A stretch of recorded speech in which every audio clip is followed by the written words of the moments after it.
Sir, आपकी आवाज आ रही है सर। ओके, चलिए। सबसे पहले आप सभी को मैं वसंत पंचमी की शुभकामनाएं देना चाहता हूँ और मानव सेवा पैरामेडिकल कॉलेज और पूरी टीम की तरफ से इस वसंत पंचमी की बहुत बहुत शुभकामनाएं और इस लेक्चर में आप सभी का स्वागत करता हूँ। आज का लेक्चर कंडक्ट करने वाले हैं डॉक्टर दीक्षक भट्ट सर और इनका आज का टॉपिक है पंचकोश, कंसेप्ट ऑफ पंचकोश विकृति। जैसे कि हम पंचकोश जानते हैं, हमारे इसमें कंसेप्ट है पंचकोश। अब उसमें विकृतियां क्या होती है, उसकी कंसेप्ट क्या है, उसमें टर्म्स कौन से आए हैं और उसका हमें हमारे स्टडी में, हमारे पैथी में क्या इंपॉर्टेंस है, क्या महत्व है, ये सारी चीजें आज के लेक्चर में हम लोग जानेंगे। तो मैं डॉक्टर दीक्षक भट्ट से रिक्वेस्ट करता हूँ कि सर अपना लेक्चर स्टार्ट करें। Bhatt sir. Good evening everyone. जिन जिन लोगों ने मेरा पिछला लेक्चर पढ़ा होगा तो उन सबको पता है कि हमने ऑलरेडी पंचकोश क्या है उसके बारे में डिस्कस कर लिया है। तो अभी जो हमारा पंचकोश है वो एक्चुअली बेसिकली मैं ब्रीफ दे देता हूँ कि हमने क्या पढ़ा था। कि हम 5 कोश हैं जो 3 शरीर के अकॉर्डिंगली हमारे बॉडी में होते हैं और उसके अकॉर्डिंगली हमारा अगर एक भी कोश कहीं पर भी डिफेक्ट आता है तो वो हमारे बॉडी में डिसीज के दौर पे जनरेट होता है। तो ये है yogic concept of disease. Basically panchkosh is a yogic concept of disease. अभी वो डिसीज डेवलप कैसे होता है उसके लिए योगिक टेक्स्ट में बहुत सा डिटेल दिया हुआ है कि एक पंचकोश में से दूसरे पंचकोश में विकृति कैसे पहुंचती है, कहाँ से शुरू होता है डिसीज और कहाँ तक एंड जाता है। तो हमने कोश के बारे में तो पढ़ लिया कि हाँ ये कोश मतलब ये है। जैसे 5, कोई बता सकता है 5 कोश कौन से थे? किसी को याद है?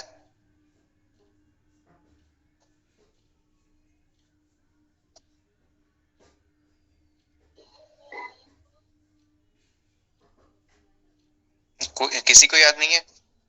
जी भारती जी। सर, अन्नमय, अन्नमय, ज्ञानमय और मनमय और क्या बोलते हैं उसको, विज्ञानमय और ज्ञानमय। हाँ सर, अन्नमय, प्राणमय, अन्नमय, प्राणमय, मनोमय, मनोमय, ज्ञानमय, आनंदमय। आनंदमय। हाँ जी, परफेक्ट। ये पंचकोश है।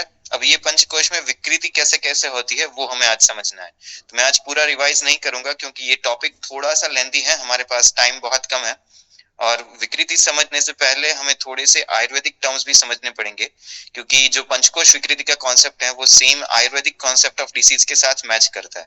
तो मैं आपको योगा और आयुर्वेदा दोनों के अकॉर्डिंगली मैं मिक्स कॉन्सेप्ट आपको आज पढ़ाऊंगा कि अकॉर्डिंग टू आयुर्वेदा भी सेम चीज डिसीज डेवलपमेंट होता है और अकॉर्डिंग टू योगा भी सेम होता है। हाँ, आयुर्वेदा में बहुत ज्यादा डिटेल में है और सारी चीजें बहुत हैं, बट हम जो पंचकोश के साथ रिलेट हो रहा है उसको आज स्टडी करेंगे कि कहाँ पर ये रिलेशन उनका मैच हो रहा है। तो उसके लिए सबसे पहले आज जो पहला कॉन्सेप्ट हम स्टडी करने जाएंगे वो है कर्म विपाक। तो कर्म विपाक एक्चुअली मैं आपको समझाऊं तो ये साइंटिफिकली अगर आप देखने जाएंगे तो आपको उसका कहीं बेस नहीं मिलेगा, बट हाँ कर्म विपाक एक बहुत इंपॉर्टेंट टॉपिक है आयुर्वेदा और योगा के अकॉर्डिंग। कर्म विपाक का सबसे पहला जो हमारा स्टडी है वो ऋग्वेद में दिया गया था। तो ये ऋग्वेद के अकॉर्डिंग भी हम पढ़ रहे हैं आज। फिर मैं आपको एक कर्म विपाक संहिता है जो आयुर्वेदा टेक्स्ट के अकॉर्डिंग है।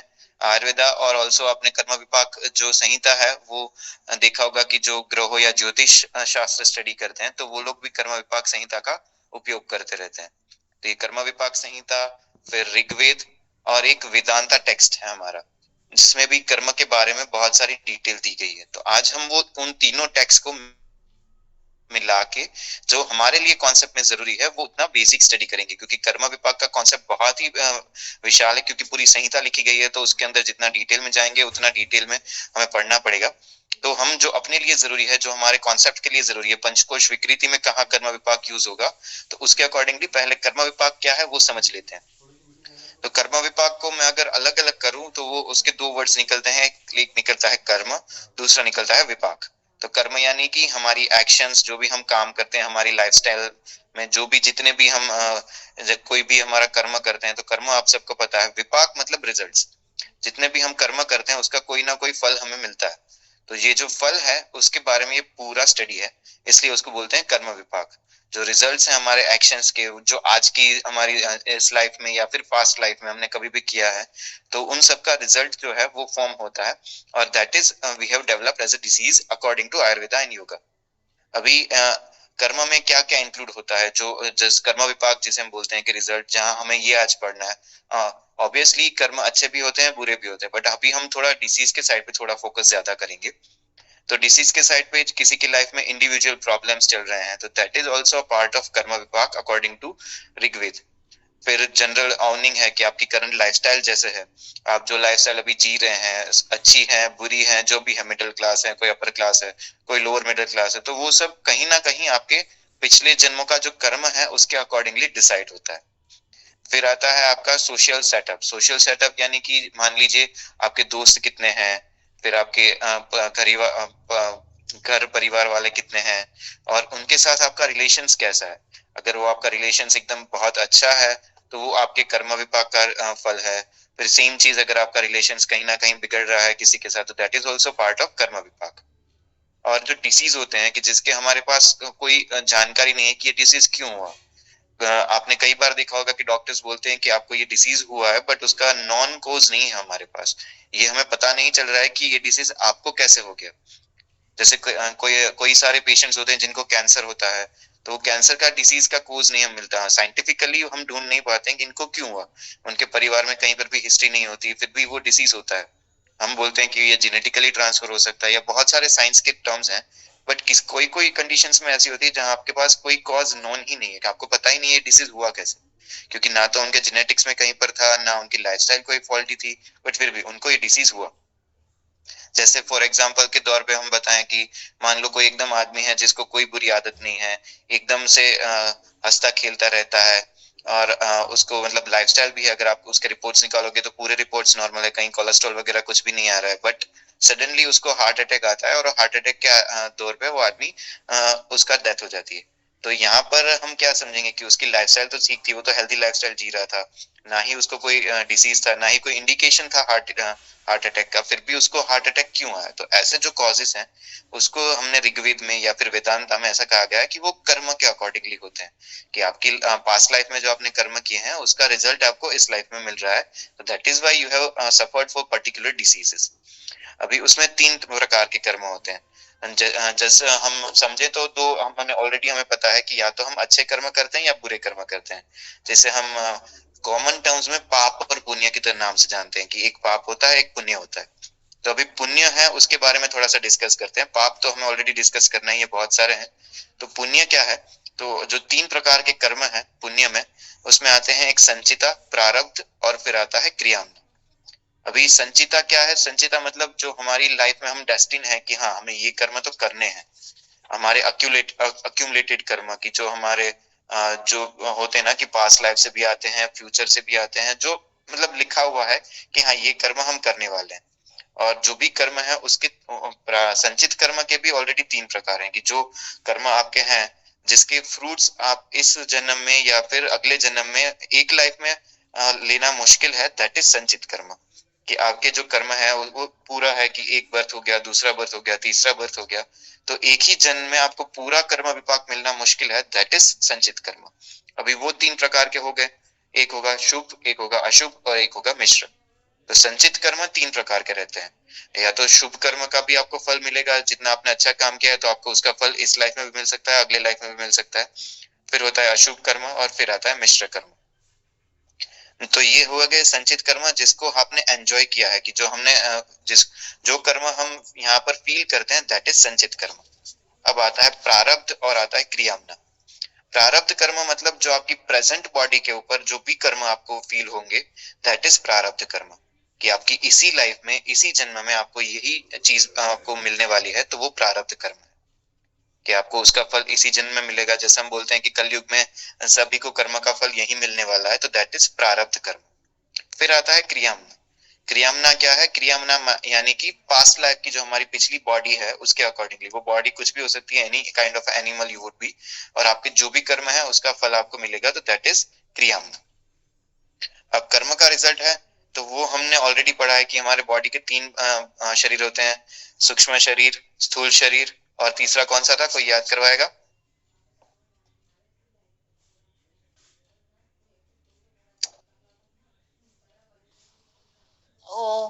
Unconscious, subconscious. वो माइंड के प्रकार हुए। तीसरा था कारण शरीर। तो स्थूल शरीर, सूक्ष्म शरीर एंड कारण शरीर, ये 3 शरीर हम पढ़ चुके हैं कि वो किस हिसाब से रहते हैं। तो इसमें जो कर्म है वो हमारे सोल के साथ कनेक्टेड है, यानी कि आत्मा के साथ कनेक्टेड है। तो हमारा जो सूक्ष्म शरीर है उसके साथ ही इसको कनेक्ट करना है। जो भी कर्म विपाक है हमारे, वो सूक्ष्म शरीर के साथ कनेक्टेड रहेंगे। तो सूक्ष्म शरीर कौन से 2 कोश के साथ कनेक्टेड थे?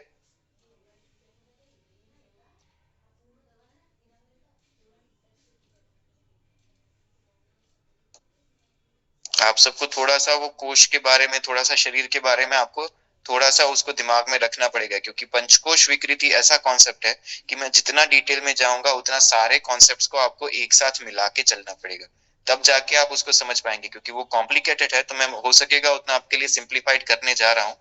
बट आपको अगर उसमें आप पढ़ते रहेंगे या फिर रिविजन करते रहेंगे तो आपके लिए बेटर रहेगा, इजी होगा समझने के लिए।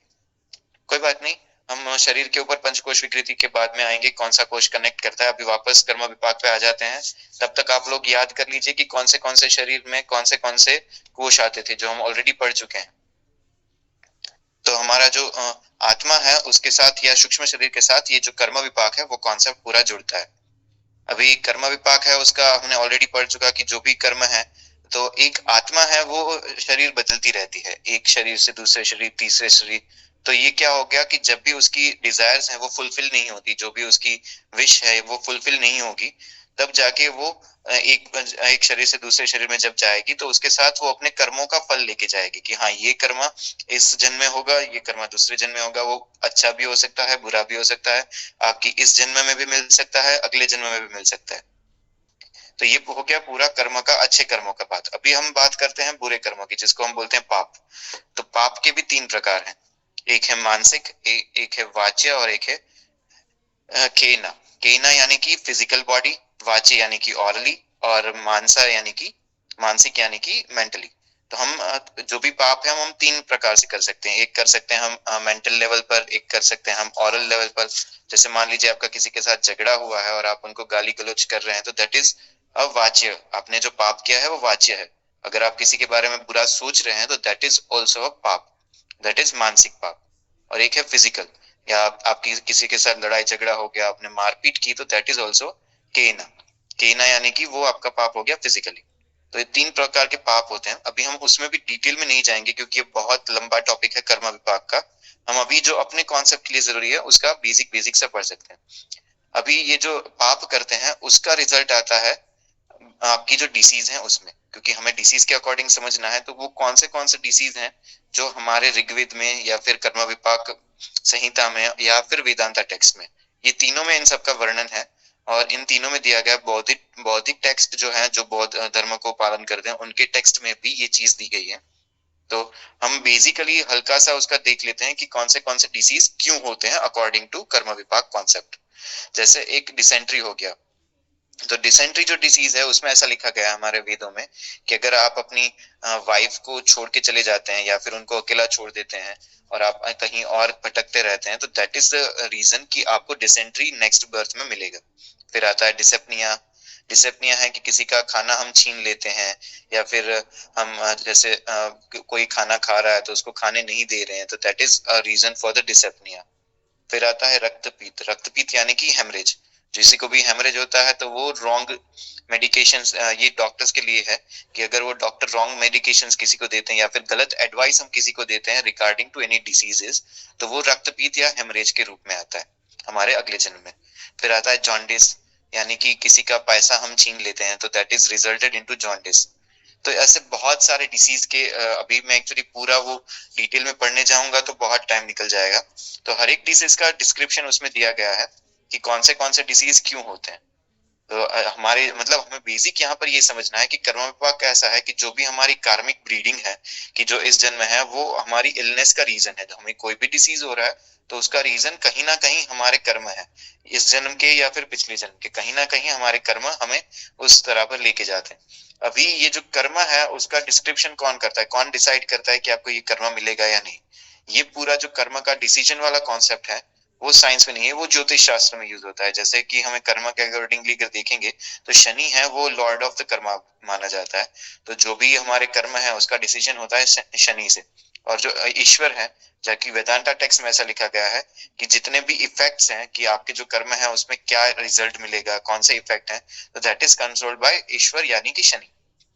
अभी ये बुद्धिस्ट टेक्स्ट में भी है कि उसमें अभिधार मोक्ष करके एक बौद्धिक टेक्स्ट है, उसमें भी ये डिटेल में दिया गया है कि कौन से इफेक्ट हैं, शनि का इफेक्ट क्या है और क्यों ये होता है। तो ये पूरा जो कॉन्सेप्ट था वो हो गया हमारा कर्म विपाक का। एक दूसरा कॉन्सेप्ट हम बिफोर पंचकोश विकृति हमें समझना है, वो है एक प्रज्ञा अपराध।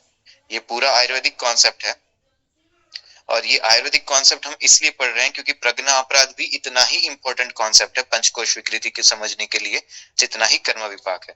तो कर्म विपाक में किसी को कोई डाउट? पहले किसी को कर्म विपाक में कुछ ना समझ में आया तो पूछ सकते हैं।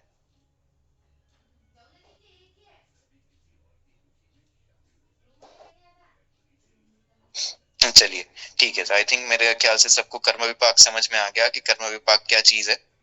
तो हम नेक्स्ट कॉन्सेप्ट पे बढ़ते हैं, दैट इज प्रज्ञा अपराध। अभी प्रज्ञा अपराध यानी कि मैं जो इसी वर्ड को भी हम जैसे कर्म विपाक को हमने डिस्क्राइब किया था, इसी वर्ड को भी अलग करते हैं जी। ये हो गया प्रज्ञा और दूसरा हो गया अपराध।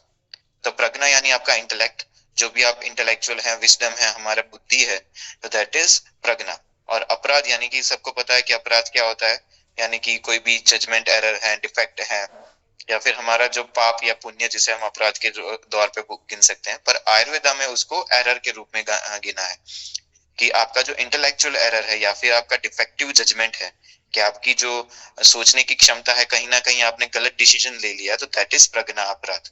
कि आपका जो डिसीजन लेना था वो ये वाला था, बट आपने डिसाइड किया कि नहीं मैं ये वाला चीज करूंगा या ये चीज करूंगा, तो दैट इज प्रज्ञा अपराध।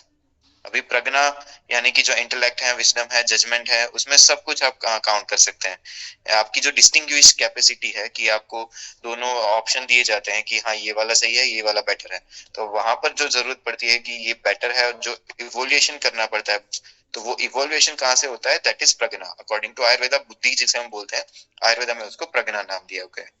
अपराध यानी कि ऑफेंस, फॉल्ट, एरर। तो आपका जो डाइट है, फिर मान लीजिए रॉन्ग लाइफस्टाइल जो भी हम जी रहे हैं, तो दैट इज कहीं ना कहीं आयुर्वेदा के अकॉर्डिंगली वो प्रज्ञा अपराध है। कि हम जो डाइट ले रहे हैं, जैसे हमारा एटमॉस्फेयर अलग है और हम कोई और डाइट ले रहे हैं। फॉर एग्जाम्पल अभी बहुत सारे ऐसे फ्रूट्स आ गए हैं मार्केट में जो कि इंडिया में ग्रो नहीं करते हैं, वो आउट ऑफ स्टेट के हैं, आउट ऑफ वर्ल्ड के, आउट ऑफ इंडिया में है, और वो हम फॉरेन कल्चर से यहाँ पर लेके आए हैं बिकॉज यहाँ पर अभी हमें उसका प्राइस भी हम उसकी हाई पे कर रहे हैं, उसको भी खा रहे हैं। तो that is accordingly to Ayurveda कि वो आपका एटमॉस्फेयर सेट नहीं हो रहा है, आपका बॉडी उस चीज को अडॉप्ट नहीं कर पाएगा। और आपने वो डिसाइड किया है कि अपने डाइट में मैं डेली वो चीज लूंगा या फिर डेली उस चीज का कंजप्शन करूंगा, सो that is a faulty error, faulty diet, वो प्रज्ञा अपराध में काउंट होता है। फिर आपकी लाइफस्टाइल है कि जैसे सुबह 12 बजे 1 बजे तक हम नहीं उठते हैं, फिर उसके बाद जो मतलब आयुर्वेदा के अकॉर्डिंगली आपकी दिनचर्या जो सेट करनी है, वो दिनचर्या आपने ऊपर नीचे कर दी है, जो कि I think 90% of the people nowadays not following that lifestyle. So कहीं ना कहीं वो प्रज्ञा अपराध है। और जो भी हमारे डिसीज हैं कि जो अपने अकाउंट के इम्पेयरमेंट है, इंटेलेक्चुअल लीड्स हैं कि हमने दोषा इम्बैलेंस जिसे करते हैं, तो that is all leads to pragya aparadh. आपके कोई भी गलत काम किया हमने जिससे हमारा दोष इम्बैलेंस हो गया, तो दैट इज प्रज्ञा अपराध। क्योंकि आयुर्वेदा में त्रिदोष का कॉन्सेप्ट सबको पता है ना आयुर्वेदा का, ये कौन से 3 दोष हैं, ये बेसिक कॉन्सेप्ट है। मैं डिटेल में अगर आपको चाहिए तो मैं उसके ऊपर भी एक और लेक्चर कंडक्ट कर लूंगा। वात पित्त कफ। हाँ exactly. So according to Ayurveda, अगर वात पित्त कफ कहीं ना कहीं इम्बैलेंस होते हैं तो आपको डिसीज होता है। और वात पित्त कफ प्रकृति भी है, तो वो प्रकृति के ऊपर भी डिपेंड करता है कि आपका वात पित्त कफ में कहीं ना कहीं अगर डिफेक्ट है तो that is leads to disease. अभी वहां पर हम त्रिदोष का कॉन्सेप्ट वापस यहाँ पर आते हैं प्रज्ञा अपराध में। तो प्रज्ञा अपराध मतलब आपने कोई भी ऐसी चीज की कि जिसकी वजह से आपके तीनों दोषों में कहीं ना कहीं कोई एक दोष में इम्बैलेंस हुआ, सो that is pragya aparadh. Any kind of wrong karma of mind, body and speech, that is pragya aparadh. ये डेफिनेशन दिया गया है आयुर्वेदा में कि आपका जो भी कर्म है, हमने ऑलरेडी कर्म का कॉन्सेप्ट पढ़ा प्रज्ञा अपराध से पहले। तो अगर आपने माइंड, बॉडी या फिर कोई भी पाप किया है, जैसे वो कायना है, मानसिक है, वाचिक है, तीनों में से कोई भी पाप किया है, तो that is related to pragya अपराध। तो पाप इज ऑल्सो नोन एज प्रज्ञा अपराध इन आयुर्वेदा। अभी डिसीज के लिए उन्होंने 3 मेजर कॉजेस दिए हैं कि जो भी आयुर्वेदा टेक्स्ट है उसमें लिखा गया है कि अगर कोई डिसीज होता है तो उसके 3 मेजर कॉज हैं कि वो डिसीज क्यों होता है। उसमें सबसे पहला कॉज है वो है प्रज्ञा अपराध। वो mostly specifically cause exogenous disease के लिए लिखा गया है आयुर्वेदा में कि जितने भी एक्सोजिनस डिसीज होते हैं वो ड्यू टू प्रज्ञा अपराध होते हैं, कि आपकी रॉन्ग लाइफस्टाइल है, लाइफस्टाइल डिसऑर्डर्स। एक्सोजिनस डिसीज माने कि आपकी लाइफस्टाइल की एरर की वजह से जो भी डिसीजेस होते हैं, दैट इज एक्सोजिनस। तो जितने भी एक्सोजिनस लाइफस्टाइल डिसऑर्डर्स हैं वो होते हैं प्रज्ञा अपराध की वजह से। फिर दूसरा कॉज दिया गया है कि अस्थेय इंद्रिया अस्थेय संयोग। अस्थेय इंद्रिया अस्थेय संयोग, इसका मतलब है union of sense organs and objects, कि आपका जो सेंस ऑर्गन है वो कहीं ना कहीं फॉल्टी एरर्स में जा रहा है या फिर उनको कहीं ना कहीं कोई गलत ऑब्जेक्ट के साथ उसका यूनियन हो रहा है, तो वो that is related to disease, की वो कहीं ना कहीं गलत हो रहा है। और लास्ट में दिया गया है परिणाम। परिणाम यानी कि आपके जितने भी सीजनल हैं, सीजनल इफेक्ट्स जो होती है हमारे बॉडी की, जैसे मैंने ऑलरेडी एग्जांपल दिया कि हम सीजन के अकॉर्डिंगली हमारा खाना नहीं खाते हैं, या फिर हम सीजन के अकॉर्डिंगली, जैसे मान लो अभी ठंडी का मौसम है और हम ठंडी के अकॉर्डिंगली नहीं रहेंगे, हम वार्म क्लोथ्स नहीं पहनेंगे, हम ऐसे ही घूम रहे हैं, तो ऑब्वियसली नॉर्मल सी बात है कि हमें ये जुकाम या सर्दी कुछ होने वाला है, तो that is related to disease. So ये 3 मेजर कोर्स दिए हैं आयुर्वेदा में। एक हो गया अस्थेय इंद्रिया अस्थेय संयोग, फिर आता है प्रज्ञा अपराध और फिर आता है परिणाम। तो एक्सेसिव, अभी ये जो तीनों हैं वो क्यों होते हैं और इसका प्रज्ञा से क्या रिलेशन है वो हम थोड़ा सा देख लेते हैं कि जितने भी हमारे तीनों डिसीज कॉज हैं, तो उसमें अगर हम बेसिकली देखें तो कहीं ना कहीं हमारे इमोशंस कनेक्ट होते हैं।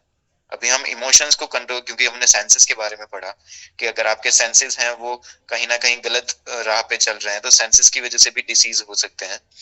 अभी सेंसेस जो है हमारे, वो हमारे फीलिंग्स के साथ कनेक्टेड है, राइट।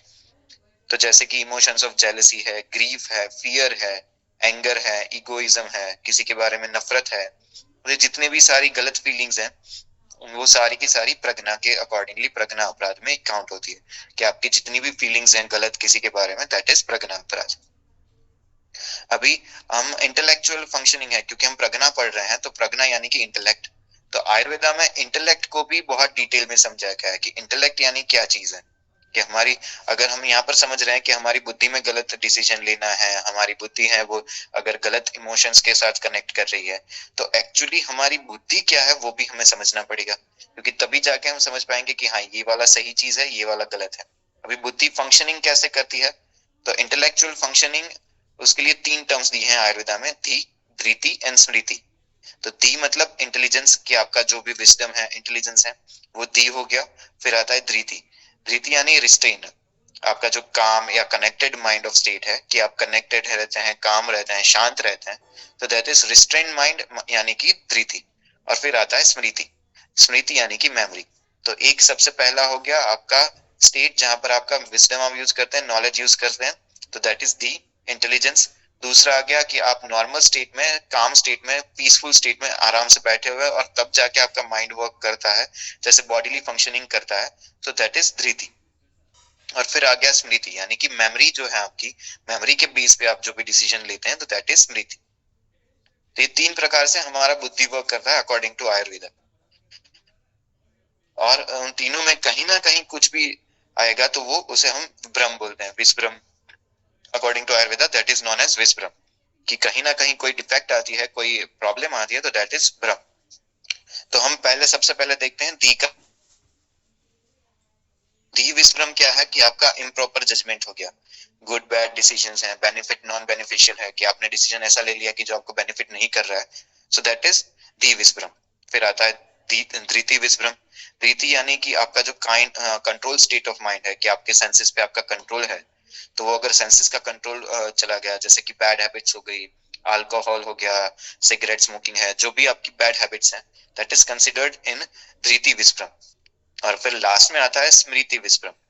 स्मृति विस्प्रम यानी कि कोई भी आपका जो सत्व रजस तमस, आपका हमारे जो 3 तत्व हैं, उसमें से मान लो कि आपका हाई रजस और हाई तमस हो गया, तो उसका क्या होगा कि आपकी मेमोरी है वो सेल्फ इम्पेयर्ड है, तो वो ऑटोमेटिकली उसमें डिफेक्ट आ जाएगी कि वो आपकी मेमोरी के अकॉर्डिंगली आपने डिसीजन नहीं लिया, आपने रजस और सत्व तमस का गुण आप में ज्यादा हो गया, तो दैट इज स्मृति विस्मृम। और वो डायरेक्टली सीन और हर्ड मेमोरी नहीं है, फॉल्स मेमोरी परसेप्शन से है कि आपने कुछ देखा नहीं है, आपके दोस्त ने आके आपको बोल दिया कि अरे उसने तुम्हारे बारे में ऐसा ऐसा बोला है, और वो बोल रहा था कि तुम तो ऐसे बहुत ही ऐसे आदमी हो, वैसे आदमी हो, और फिर जाके आपका दोस्त चला गया। अभी वो आप उस जिस बंदे के बारे में उसने बोला है, आप उनसे मिले नहीं है, उनसे बात नहीं हुई है, बट फिर भी जब भी मान लो कि आप 6 महीने बाद उसको मिलेंगे, तो आपके दिमाग में पहले से परसेप्शन क्या है कि इस बंदे ने तो मेरे बारे में गलत बोला था, भले ही मेरे सामने नहीं बोला पर गलत बोला है। तो आपको नहीं पता कि एक्चुअली उसने गलत बोला था या नहीं बोला था। So that is the memory of you which is not heard or seen। आपने देखा भी नहीं है, आपने सुना भी नहीं है, बट हाँ आपका जो परसेप्शन है वो आप किसी और के जजमेंट के बेस पे ले रहे हो कि हाँ इसने बोला था तो ये मतलब सही ही होगा, उसने बोला है तो हम उसके हिसाब से आप अपना जो भी डिसीजन ले रहे हो। तो दैट इज स्मृति विस्मृम, कि आपका जो जजमेंट है वो किस ऐसी मेमोरी से बेस्ड है कि जो ना तो देखा गया है ना सुना गया है, और वो पूरा सेल्फ इम्पेयर्ड मेमोरी नहीं है, आपने देखा नहीं है, तो उसके अकॉर्डिंगली उसे स्मृति विस्मृम बोलते हैं। और ये जो है वो क्या करते हैं, हमारे रजस और तमस गुण को बढ़ाते हैं। तो दैट इज वाई अगर आपका रजस और तमस गुण बढ़ता है, रजस और तमस गुण के अकॉर्डिंगली डिफेक्ट आती है, तो दैट इज स्मृति विस्मृम। सत्व रजस तमस के बारे में एक बार फिर से डिस्कस करेंगे कभी, अगर डिटेल में आपको वापस से पढ़ना है तो उसके बारे में। सो अब यहाँ पर प्रज्ञा अपराध हल्का सा समझ में आ रहा है सभी को? प्रज्ञा अपराध एक्चुअली मिसडायग्नोसिस भी बोल सकते हैं। अगर हम जैसे हम डॉक्टर्स हैं और मान लो कि आपने डॉक्टर में किसी आपको पेशेंट्स आता है आपके पास और आपने गलत जजमेंट दे लिया, मिसडायग्नोसिस कर दिया, तो दैट इज आल्सो प्रज्ञा अपराध ऑफ अ वैद्य। उसके बारे में भी डिटेल में दिया गया है आयुर्वेदा में कि एज अ डॉक्टर आप प्रज्ञा अपराध क्या कर सकते हैं और उसके कहाँ कहाँ फॉल्ट हैं, वो भी आयुर्वेदा में लिखा गया है कि आपने अगर प्रज्ञा अपराध किया हुआ है तो वो डिसीज होगा, दैट इज आपका कर्म विपाक वापस वहां पर कनेक्ट होगा, और वो कर्म विपाक के अकॉर्डिंगली आपको भी डिसीज होगा फ्यूचर में। सो that is also all related. तो यहाँ तक हम पंचकोश विकृति से पहले जो 2 बेसिक कॉन्सेप्ट थे वो मैंने आपको पढ़ाया, बाकी के जो कॉन्सेप्ट है वो ऑलरेडी हमने बेसिकली डिस्कस किए हुए हैं। यहाँ तक अगर किसी को प्रज्ञा अपराध या किसी को ये हमारा कर्म विपाक कॉन्सेप्ट में कोई डाउट है तो बताइए, क्योंकि अब हम पंचकोश विकृति ऊपर सीधा ही कॉन्सेप्ट पे जंप करेंगे पंचकोश विकृति में, और वो पूरा ही डिटेल्ड कॉन्सेप्ट है, उसमें आपको सारे के सारे पंचकोश को साथ में लेके चलना पड़ेगा। तो अगर यहाँ तक किसी को नहीं समझ में आया तो पूछ सकते हैं मुझे।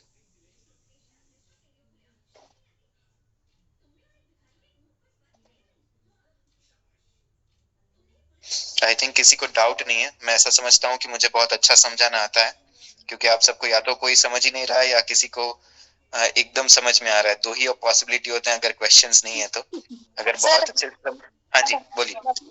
रजस गुण तमस गुण कुछ बोला ना आपने, मतलब रजस गुण तो अच्छा गुण है, तमस गुण मतलब तामसी गुण है, ऐसा क्या? मुझे समझ में नहीं आ रहा था। हाँ, उसके एक्चुअली 3 गुण है, सत्व रजस एंड तमस। तो तमस है वो सबसे लास्ट कैटेगरी में आता है। सत्व यानी कि एकदम सीधा आदमी। मैं आपको बेसिकली समझाऊं तो सबसे प्योर जो चीज है वो सत्व है। फिर आता है रजस, यानी कि दोनों का मिश्रण है कि हल्का सा अच्छा भी है, हल्का सा बुरा भी है। और तमस यानी कि कंप्लीटली बुरा, मतलब कंप्लीटली नहीं बोल सकते, वो तमस में भी ऐसा है कि कुछ कुछ चीजें ऐसी होती हैं कि जो उसकी प्रकृति के अकॉर्डिंग होती है, कि जो हमारा एक्टिवनेस है, अलर्टनेस है, वो रजस एंड तमस में आता है। सत्व में इतना अलर्टनेस या एक्टिवनेस नहीं रहता। तो हमारे बॉडी में तीनों गुण जी थोड़ा डीप में बताइए उसके बारे में, सत्व तत्व के बारे में। सत्व रजस और तमस के बारे में मैं डिटेल में एक पूरा सा लेक्चर लूंगा, क्योंकि अभी मैं वो करने जाऊंगा तो थोड़ा सा यहाँ पर हमारा टाइम बहुत कम है, इसलिए। बट मैं बेसिक अभी आपको बता देता हूँ। नेक्स्ट लेक्चर ऐसा होगा तो मैं सत्व रजस तमस के बारे में ही कंडक्ट करूंगा, क्योंकि हमारा पंचकोश ऑलरेडी कंप्लीट हो चुका है। तो नेक्स्ट लेक्चर सत्व रजस तमस के ऊपर हम कंडक्ट कर लेंगे। सत्व रजस तमस बेसिकली तीनों गुण है, त्रिगुण है, त्रिगुण कॉन्सेप्ट है, और वो हमने पंचकोश के साथ हल्का सा पढ़ा हुआ था। जब हमने पंचकोश पढ़ा है तब हमने ये तीनों गुण के बारे में भी थोड़ा सा डिस्कस किया हुआ है, बट फिर भी मैं रिवाइज करवा देता हूँ। ये तीनों गुण में जो भी एक्टिविटी है, जो भी फंक्शंस हैं, हमारे बॉडी के जो एक्शंस हैं वो भी काउंट होते हैं। जैसे सत्व में हमारा सिर्फ मेंटल रिस्ट्रेनमेंट है, हम शांति से बैठे हैं, किसी के बारे में बुरा नहीं सोच रहे हैं, बुरा नहीं कर रहे हैं, अच्छा डाइट है, जो भी एकदम प्योर डाइट ले रहे हैं, तो वो सारा डाइट का जो पूरा कॉन्सेप्ट है वो भी सत्व रजस तमस बेस होता है। किसी की प्रकृति है कि हम उसका नेचर कैसा है, वो भी सत्व रजस तमस के अकॉर्डिंगली होता है। तो ये पूरा बहुत डिटेल्ड कॉन्सेप्ट है। रजस यानी कि ऐसी चीज है कि वो मिश्र गुण हम बोल सकते हैं कि उसमें आधा सा एक्टिवनेस भी है, अलर्टनेस भी है, और वो फॉल्टी डाइट में ऐसा है कि जो भी हम खाना खा रहे हैं, जैसे कुक्ड फूड खा रहे हैं, सो दैट इज राजसिक फूड, हम जो भी खा रहे हैं। और एक होता है तामसिक। तामसिक यानी कि ऐसी पर्सनालिटी कि जो पूरा का पूरा किसी के बारे में बुरा सोचना है, बुरा करना है, या फिर हम जो खाना खा रहे हैं जैसे जंक फूड खा रहे हैं जो हमारे बॉडी के लिए पूरा ही अच्छा नहीं है, जो भी चीज हमारे लिए हेल्पफुल नहीं है, अगर वो चीज हम कर रहे हैं, किसी के बारे में बुरा सोचना, बुरा करना, वो सब रिलेटेड टू तमस है। तो ये बेसिक सत्व रजस तमस का कॉन्सेप्ट है। यहाँ से अभी किसी और को डाउट, मैं सत्व रजस तमस डिटेल में आपको एक बार और पढ़ा दूंगा। आई मीन टू से कि अभी आपने बोला ना तम वो सत्व गुण, राजसी गुण, तामसिक गुण, मतलब अकॉर्डिंग टू सात्विक फूड, तामसिक फूड, राजसिक फूड और तामसिक फूड, मतलब पीएच बैलेंस करने वाला सात्विक फूड है, और दोनों मिश्रण का है राजसिक, और जो तमोगुण पैदा करते हैं बॉडी में, मतलब जो जंक फूड है, जो मतलब आजकल का जो मतलब हाइजेनिक फूड नहीं है, मतलब अलग नॉनवेज जो सब रहता है, जो योगिक कॉन्सेप्ट में डाइट है, आयुर्वेदिक कॉन्सेप्ट में बिहेवियर है, और दोनों का नाम सेम है। वही मैं बोल रही, जो बिहेवियर एक्टिविटी ऐसा और वो खाने में ऐसा, मतलब तीनों वही सेम उसमें आएगा, वही है ना, मतलब सही। आप राजसिक फूड खाएंगे तो राजसिक का बिहेवियर रहेगा, आप तामसिक फूड खाएंगे तो तामसिक बिहेवियर रहेगा, सिंपल। मतलब सात्विक से पीएच बैलेंस मेंटेन रहेगा। हाँ एग्जैक्टली, आप उसको साइंटिफिकली ऐसे ही कनेक्ट कर सकते हैं। वही ओके, थैंक यू। तो अभी पंचकोश विकृति के ऊपर आगे बढ़ते हैं हम थोड़ा सा। पंचकोश विकृति, जो हमारे 5 कोश हैं, वो कहाँ से डिसीज शुरू होता है और कहाँ तक एंड होता है, कैसे डिसीज डेवलप होता है हमारे बॉडी में, उसका पूरा यौगिक कॉन्सेप्ट है। बट वो सिमिलर कॉन्सेप्ट आयुर्वेदा में भी है, उसमें भले ही उसमें पंचकोश नहीं दिया, बट बाकी के जो कॉन्सेप्ट है वो सेम है। तो मैंने आपके लिए जो भी पंचकोश विकृति का पूरा कॉन्सेप्ट डेवलप किया है, वो आयुर्वेदा और अकॉर्डिंग टू योगा दोनों का मिश्रण है, ताकि आपको एक्सप्लेनेशन समझने में थोड़ा सा इजी रहेगा। क्योंकि मैं सिर्फ आपको आनंदमय कोश विशेषण या फिर मनोमय कोश विशेषण ऐसे पढ़ाता जाऊंगा तो that would be difficult to understand कि वो हुआ कैसे। तो उसके लिए आयुर्वेदा का सपोर्ट लिया है मैंने। तो सबसे पहले हम पढ़ते हैं कि जब गर्भ फॉर्मेशन होता है, मान लो कि गर्भ फॉर्मेशन क्या चीज है अकॉर्डिंग टू आयुर्वेदा, कि जब हमारा बॉडी के अंदर हमारा गर्भ बनता है, तो वो गर्भ बनते हैं, उसके साथ साथ वहां पर पंच महाभूत भी जुड़ते हैं और उसके साथ एक मानस जुड़ता है। तो according to Ayurveda manas and panch mahabhoot मिलके एक गर्भ फॉर्मेशन करते हैं। उसके साथ ये प्रकृति भी आती है, तीनों गुण भी आती हैं, सत्व रजस तमस जो भी हैं, और पंचगुण धीरे से कौन सा पंच महाभूत कौन सी चीज को बनाता है, वो पूरा डिटेल में गर्भ फॉर्मेशन का भी एक कॉन्सेप्ट है अलग, कि गर्भ फॉर्मेशन में ये दोनों तत्व मिला के आपके बोन्स बनाएंगे, ये दोनों तत्व मिला के आपके स्किन बनाएंगे, तो दैट इज गर्भ फॉर्मेशन। बट अभी हम बेसिकली इतना समझते हैं कि पंच महाभूत एंड मानस को साथ में, मानस यानी कि माइंड एंड पंच महाभूत, ये दोनों चीज और एक साथ मिलके गर्भ फॉर्मेशन करती है। बट जब भी हमारा माइंड फॉर्म होता है, यानी कि मानस और पंच महाभूत आते हैं, तो मानस के साथ साथ कर्म विपाक भी ट्रांसगेमिट करते हैं एक जगह से दूसरी जगह से। मानस यानी कि आपका सोल, आपका सूक्ष्म शरीर, कारण शरीर, जो गर्भ फॉर्मेशन के टाइम पे गर्भ फॉर्मेशन में कारण शरीर हमारा ट्रांसफर होता है, एक हमारा जो फिजिकल बॉडी है उसमें से निकल के हमारे दूसरे बॉडी में कारण शरीर हमारा शिफ्ट होता है। तो वो जो कारण शरीर है वो अपने साथ एक कर्म विपाक लेके आता है, और वो हमारे पंच महाभूत और मानस के साथ मिक्स होता है, और तब जाके एक गर्भ फॉर्म होता है। तो जब भी कोई गर्भ फॉर्मेशन की प्रोसेस होती है, रिबर्थ होता है, इसे हम रीबर्थ के नाम पे, आयुर्वेदा में रीबर्थ बोला गया कि garbh formation is count as rebirth, कि आपका दूसरा जन्म हुआ तो आपके जो कर्म है वो ऑलरेडी गर्भ फॉर्मेशन में ही आ चुके हैं, उसके पहले से ही आपका फिक्स है कि आपको ये सारे कर्म भोगने हैं, ये सारे कर्मों का फल आपको मिलना है।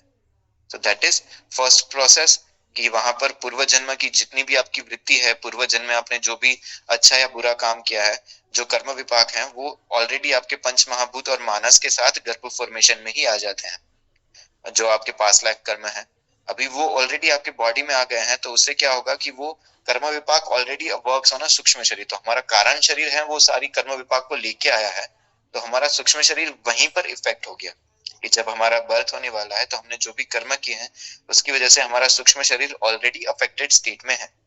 अभी वो अफेक्टेड स्टेट जब भी हम यूटिलाइज कब होगा कि हमारे बॉडी के अकॉर्डिंगली, जहां पर हम अगर उस टाइम पर हमने सात्विक राजसिक तामसिक वो बैलेंस नहीं किया, हमने वो अपने कर्म को नहीं किया, तो ऑटोमेटिकली वो हमारे बॉडी में डिसीज के रूप में आएगा in any time of a life. तो हमारा सूक्ष्म शरीर यहाँ पर अफेक्ट हो गया। तो जब सूक्ष्म शरीर आपका अफेक्ट हुआ है तो according to yoga that is anandamaya kosha विशेषण। आपका सूक्ष्म शरीर अफेक्ट हो गया, आपका विज्ञान, आपका जो आनंद है, जॉय है, वो सबसे ऊपर वाला ब्लिस का कारण शरीर है जिसे हम सुपर कॉन्शियसनेस बोलते हैं, तो वो वहीं पर ब्रेक हो गया जब आपका सूक्ष्म शरीर विशेषण हुआ। तो सूक्ष्म शरीर का अफेक्ट हुआ तो दैट इज नोन एज आनंदमय कोश विशेषण। तो सबसे पहला हमारा कोश विशेष हुआ आनंदमय। फिर आनंदमय के बाद आता है विज्ञानमय कोश। तो भी विज्ञानमय कोश कैसे विशेष होगा, क्योंकि ऑलरेडी आनंदमय आपका ब्लिस स्टेट है वो वहां पर ऑलरेडी डिफेक्ट हो चुका है। पर हाँ, यूजुअली हमारी लाइफ में हम ब्लिस स्टेट तक पहुंच ही नहीं पाते, ऑलरेडी हमारा बर्थ के टाइम से ही ब्लिस स्टेट डिफेक्ट ही रहता है। जो बहुत बड़े साधु हैं कि जो एकदम समाधि स्टेट पे जा चुके हैं, उनका ही ब्लिस स्टेट एक्टिव है, उनका ही आनंदमय कोश एक्टिव रहता है। तो आनंदमय कोश सबका विशेषित रहेगा as per the current condition. कलयुग के दौर पे हम देख सकते हैं कि वो आनंदमय कोश विशेषित है। अभी फिर आता है विज्ञानमय कोश। तो विज्ञानमय कोश यानी कि हमारा विजडम स्टेट, हमारा इंटेलिजेंस स्टेट। तो विज्ञानमय कोश कैसे विशेषित होगा, वो विशेषित होगा प्रज्ञापराध से। जैसे आनंदमय कोश विशेषित हो गया आपका सूक्ष्म शरीर की वजह से, फिर आता है प्रज्ञापराध। आपकी जो बुद्धि है कि जो आपको डिसीजन लेना है, आपने गलत डिसीजन ले लिया, तो दैट इज प्रज्ञापराध। तो प्रज्ञापराध क्या करेगा, आपकी बुद्धि को नष्ट करेगा, आपकी बुद्धि को इफेक्ट करेगा कि आपका जो पावर ऑफ द जजमेंट है वो आपका डिफेक्ट हुआ, क्योंकि ऑलरेडी आपका आनंदमय कोश विशिएटेड है, तो उसकी वजह से प्रज्ञापराध होगा। तो प्रज्ञापराध हुआ तो आपका बुद्धि भी आपका इफेक्ट हुआ, जिसकी वजह से आपकी जो अंडरस्टैंडिंग है, लर्निंग है, आपका थिंकिंग पैटर्न है, वो पूरा डिस्टर्ब हो गया।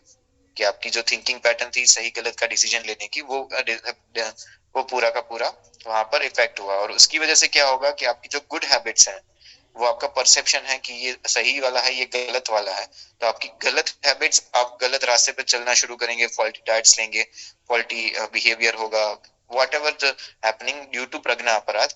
सो दैट इज कॉज विज्ञान में कोश विशेषण, कि आपका जो perception of towards good habits है, गुड हैबिट्स का आपका परसेप्शन खत्म हो गया, तो आपने बैड हैबिट्स का रास्ता चुना। सो दैट इज विज्ञान में कोश विशेषण। अभी विज्ञान में कोश विशेषण यानी कि आपका विजडम, आपका वो तो सब ऑलरेडी चला गया है कि आपको पता नहीं है कि आप ऑलरेडी गलत रास्ते पे चल रहे हैं। तो उसके बाद क्या होगा, अभी विज्ञान में कोश तो आपका विशेष हो गया, गलत रास्ते पे आपने शुरू कर दिया है। जैसे हम जंक फूड ले रहे हैं, तो दैट इज ऑल्सो विज्ञान में कोश विशिएटेड। कि मान लो मैं अभी आज आपका लेक्चर खत्म करके मैं यहाँ से बाहर जाके मैं जंक फूड खा रहा हूँ, मैं सात्विक फूड पे फोकस नहीं कर रहा हूँ, तो कहीं ना कहीं मैं डिसीज को ऑलरेडी बोल रहा हूँ कि हाँ भाई मेरे बॉडी में आना है तुझे। तो वहां पर मेरा विज्ञान में कोश विशिएट है, तब जाके मुझे उस चीज की झंकना हुई कि हाँ मुझे ये चीज खानी है, या फिर ऐसी लाइफस्टाइल जीनी है कि जो मेरे लिए हेल्थी नहीं है। तो दैट इज विज्ञान में कोश विशेषण। अभी विज्ञान में कोश से क्या होगा कि वो विज्ञान में कोश मैंने जो फॉल्टी हैबिट्स हैं, फॉल्टी डाइट्स लेना शुरू किया, तो जैसे हमने अभी पहले ही डिस्कस किया कि राजसिक फूड कौन से हैं, तामसिक फूड कौन से और सात्विक फूड कौन से हैं। तो अगर मेरा फॉल्टी लाइफस्टाइल मैंने शुरू कर दिया, मेरा विज्ञान में कोश विशेष हुआ, तो मैं कौन सा लूंगा, तीनों गुणों में से राजसिक या तामसिक फूड में चला जाऊंगा। सात्विक फूड तो मैं लेने नहीं वाला हूँ, क्योंकि सात्विक फूड यानी फल हो गए, फ्रूट्स हो गए, जो कि रॉ मटेरियल है, नेचर्स ने हमें दिया है, तो वो सात्विक है। तो मैं सात्विक की जगह पर कुक्ड फूड पे जा रहा हूँ, या फिर मैं पूरा का पूरा ये जंक फूड पे जा रहा हूँ, तो तामसिक फूड पे जा रहा हूँ। तो वहां पर हमारा जो गुना है उसकी एक्टिविटी या तो बढ़ेगी या फिर कम होगी। किसी भी गुना की एक्टिविटी, मतलब जो बैलेंस स्टेट पे तीनों गुना नहीं रहेंगे, या तो सात्विक गुण है उसकी एक्टिविटी कम हो जाएगी और राजसिक की बढ़ जाएगी, या फिर राजसिक की भी, राजसिक और तामसिक दोनों की बढ़ेगी, सात्विक की पूरी कम हो जाएगी। तो ये जो एक्टिविटी इम्बैलेंस होगा, अप या डाउन, बेसिकली रजस और तमस में ही आएगा, क्योंकि सात्विक तो हम करेंगे तो ऑटोमेटिकली हम डिसीज से बाहर निकल रहे हैं। बट हम डिसीज कैसे डेवलप होता है, तो यहाँ पर रजस और तमस में हम समझना है कि उसका रजस और तमस गुण है वो अप डाउन करेगा। तो वहां पर रजस, अभी रजस कहाँ पर इफेक्ट करेगा, मान लो उसका रजस गुण में ज्यादा इफेक्ट आया, तो रजस गुण कहाँ पर यूज होगा, रजस है वो वायु तत्व को रिप्रेजेंट करता है, सॉरी, तो जो वायु तत्व को रिप्रेजेंट करता है, इसकी वजह से वायु व्याधि जितनी भी हैं, कि वायु की वजह से जो जो डिसीजेस होते हैं, तो वो रजस गुण की वजह से हो गया, उसका रजस इम्बैलेंस हो गया तो वायु व्याधि होगी।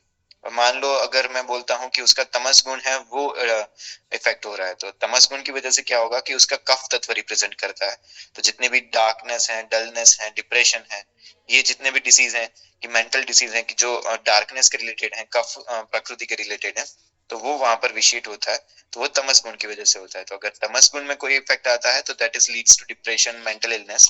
और अगर मान लो कि रजस गुण में कोई आता है तो वो रिलेटेड टू वायु डिसीज, जो वायु तत्व की व्याधि है, वो अकॉर्डिंगली रिप्रेजेंट करता है वहां।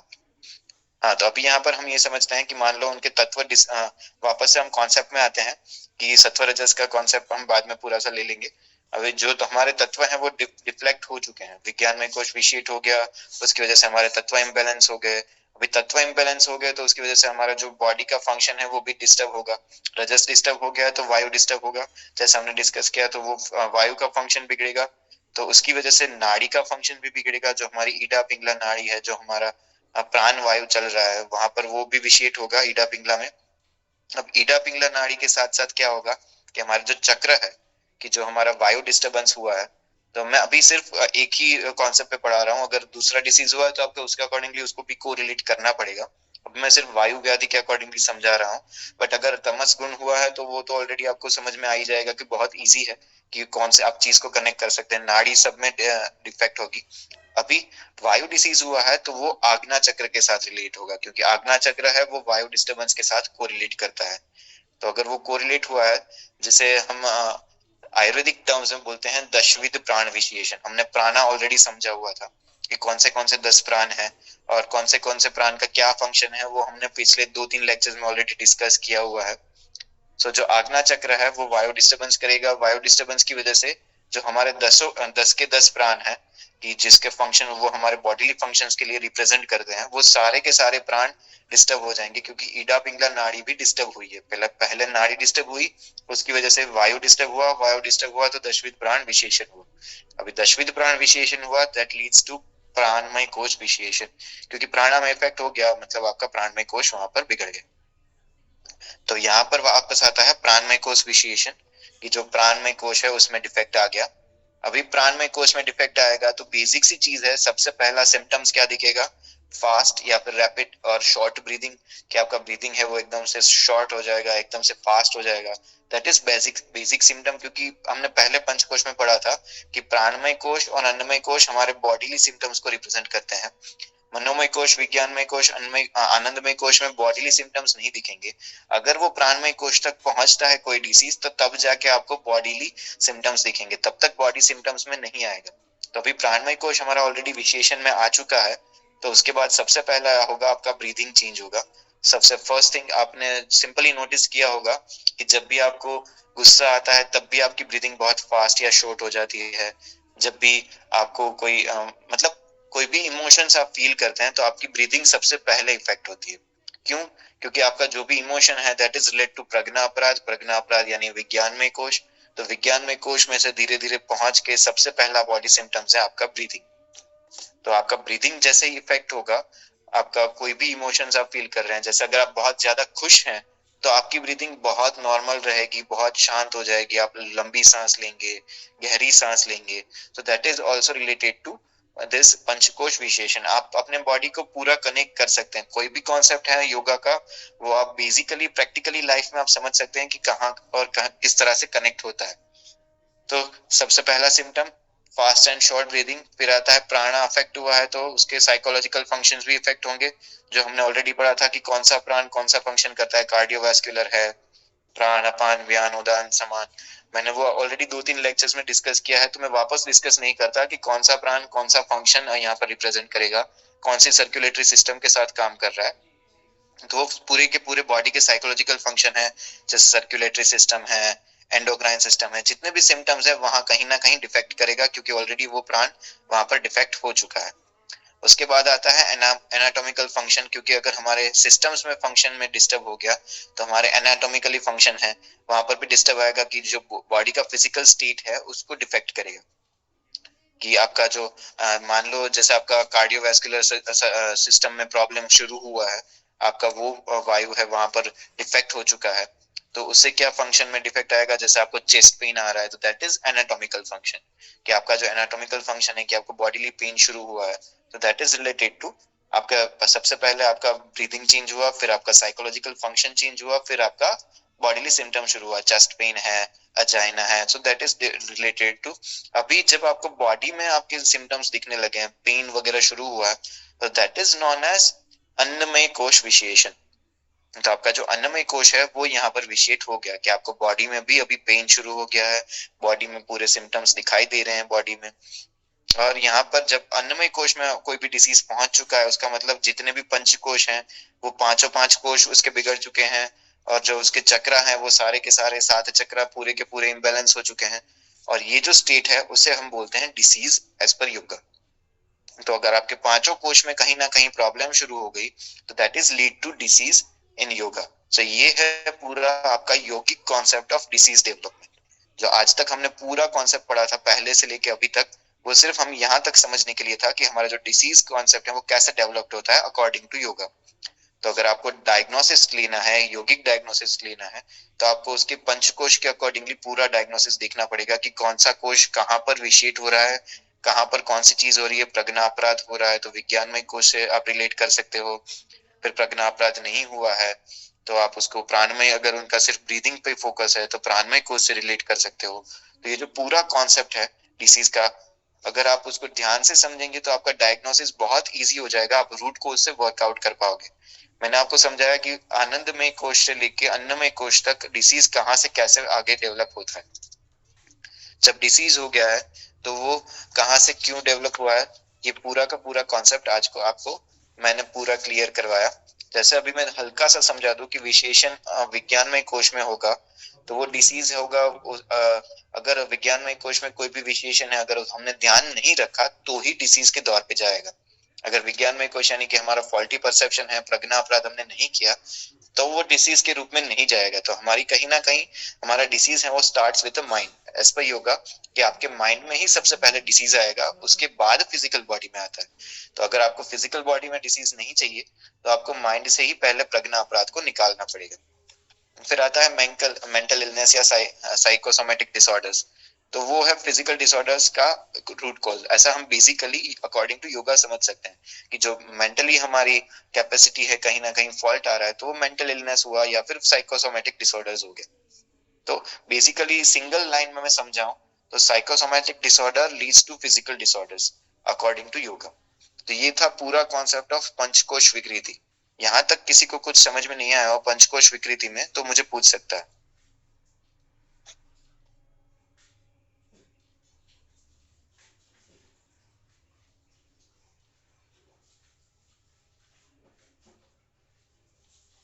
Hello, sir. One thing I would like to ask. According to Ayurveda, the foundation of basic cause of diseases शुरू होता है, मतलब वो गुस्सा आना, जिसका सोचना समझ की शक्ति खो जाना, मतलब आई मीन टू से षट्रिपु जो होता है ना, काम क्रोध लोभ मोह माया मत्सर मद मत्सर, वो सब छह रिपु होते हैं, उनको हम लोग कंट्रोल नहीं करते, तो उसके हिसाब से हमारा एटीट्यूड ईगो वो सब ज्यादा होते हैं, उससे रोग होते हैं। तो इससे रिलेटेड है क्या, मतलब थोड़ा डिस्क्राइब कीजिए। हाँ, वही बोला मैंने कि आपने जो बोला ना वो सेम कॉन्सेप्ट प्रज्ञा अपराध है, कि आपके जो भी इमोशन है, ये षड्रिपु है, जितने भी आपके इमोशंस अगर वो कंट्रोल नहीं हुआ तो दैट इज प्रज्ञा अपराध। प्रज्ञा अपराध कॉन्सेप्ट में मैंने वही एक्सप्लेन किया, सेम चीज आपने जो बोला वो प्रज्ञा अपराध, उसका नाम एज अ टर्म पर प्रज्ञा अपराध कहते हैं आयुर्वेदा के अकॉर्डिंग। प्रज्ञा यानी कि आपकी बुद्धि, आपकी इमोशंस, और उसको कंट्रोल नहीं किया तो दैट इज अपराध, कि आपका जो भी है उसने आपको ठीक से उसको डेवलप नहीं किया तो that is leads to disease. Pragya aparadh leads to disease. जाने अनजाने में हम लोग करते हैं, अनजाने में हम लोग कुछ गलती करते हैं, हाँ। जान के बूझ के हम लोग कुछ गलती करते हैं, तो जानने में करती है वो कर्म रहता है, अनजाने में करना के लिए वो मतलब आपके अकॉर्डिंग बोला ना हाँ। अभी आपने वैसा। हाँ सही।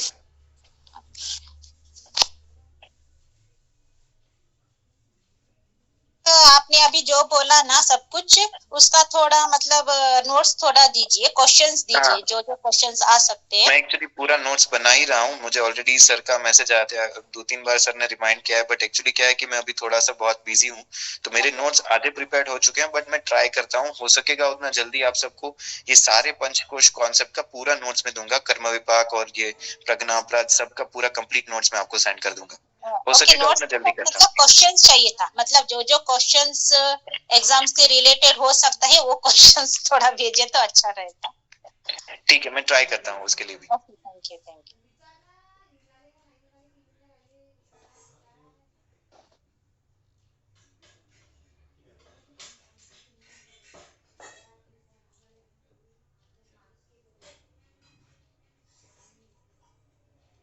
और किसी कुछ क्वेश्चंस पूछना है तो पूछ सकते हैं, कुछ डाउट्स है किसी हो तो।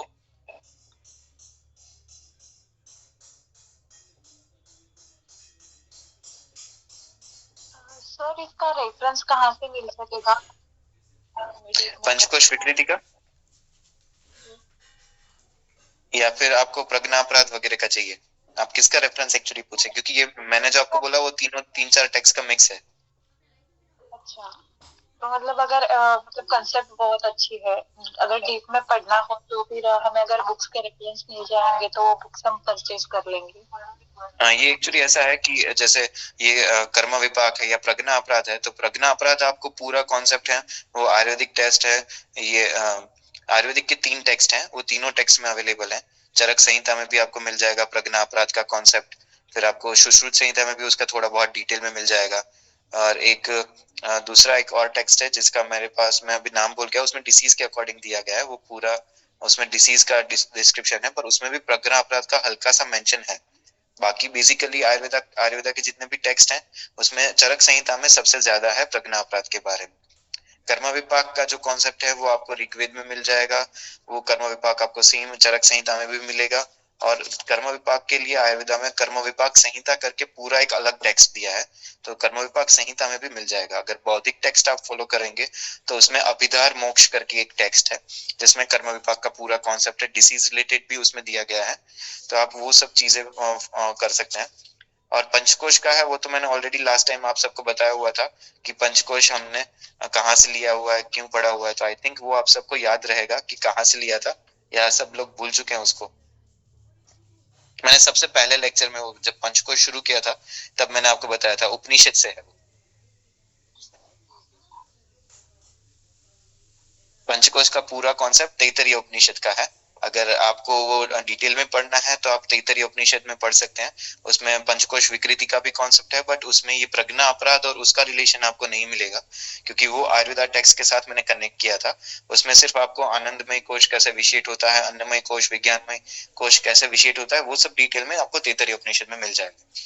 तैतरीय उपनिषद में ये सूक्ष्म शरीर, कारण शरीर, और ये हमारे जो फिजिकल बॉडी है, तीनों शरीर हैं, स्थूल, सूक्ष्म और कारण, और तीनों का डिस्क्रिप्शन भी उसमें दिया गया है, तो आप पंचकोश पूरा डिटेल में वहीं से पढ़ सकते हैं, और पंचकोश विकृति भी तैतरीय उपनिषद में ही मिल जाएगा।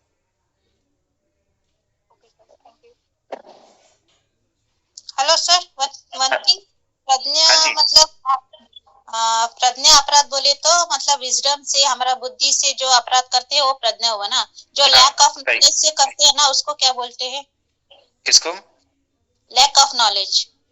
That is pragya aparadh. आपको ऑलरेडी प्रज्ञा अपराध में सारे बहुत सब, ये प्रज्ञा अपराध वाइड कॉन्सेप्ट है, मतलब हम एक चीज को नहीं पकड़ सकते, प्रज्ञा अपराध पूरा बड़ा सा कॉन्सेप्ट है, तो वो भी प्रज्ञा अपराध में ही काउंट होगा कि आपका बुद्धि के अकॉर्डिंगली फॉल्सेप्शन नॉलेज है, वो उसके फिर डिटेल में जाएंगे तो अलग अलग टाइप्स है, मैंने तो सिर्फ अभी आपको प्रज्ञा अपराध बेसिक में ही पढ़ाया हुआ है, बट आयुर्वेदा टेक्स्ट में आप उसको डिटेल में देख सकते हैं, उसमें ये सब डिटेल मेंशन किया हुआ है, कौन से कर्म है, किस हिसाब से हैं, और किस हिसाब से वो अपराध होता है, वो पूरा डिटेल में कॉन्सेप्ट है प्रज्ञा अपराध का।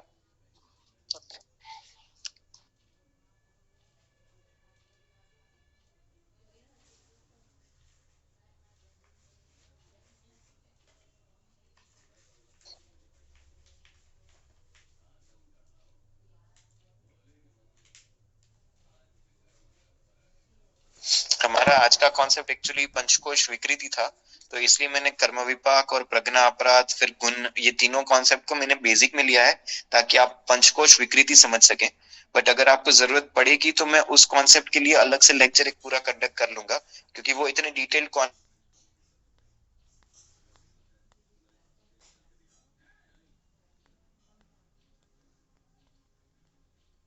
सुनाई दे रही है सभी को?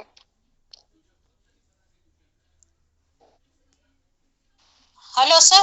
हेलो सर, एग्जाम के रिलेटेड जो एग्जाम में आएंगे, मतलब ये कर्म विभाग तो बहुत बड़ा लंबा हो जाएगा ना इतना। हाँ। मतलब मैंने वो एग्जाम के रिलेटेड आपको पंचकोश विकृति पे ही फोकस करना है। ये प्रज्ञा अपराध हल्का सा हम डेवलप कर सकते हैं, कर्म विपाक वो सब समझने के लिए था, क्योंकि अगर आपको पंचकोश विकृति समझना है तो ये कॉन्सेप्ट समझने पड़ेंगे, इसलिए मैंने वो समझाया। हाँ नहीं, मतलब वो चरक समिति और शुश्रूषा का और भाव समिति वो सब उसमें पूरा कर्म विभाग पूरा है, उसमें कौन सा डिसीज आता है, क्यों आता है, वो सब बहुत लॉन्ग है, मैंने पढ़ा था। फिर एग्जाम के रिलेटेड इतना ही चाहिए था ना, तो जो क्वेश्चन एग्जाम में है उतना ही क्वेश्चन थोड़ा आंसर दिया तो बस ठीक है।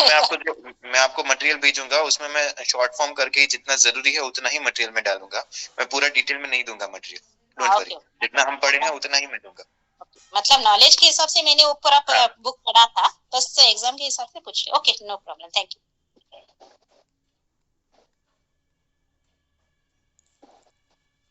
और किसी कुछ डाउट्स है आज के टॉपिक पर?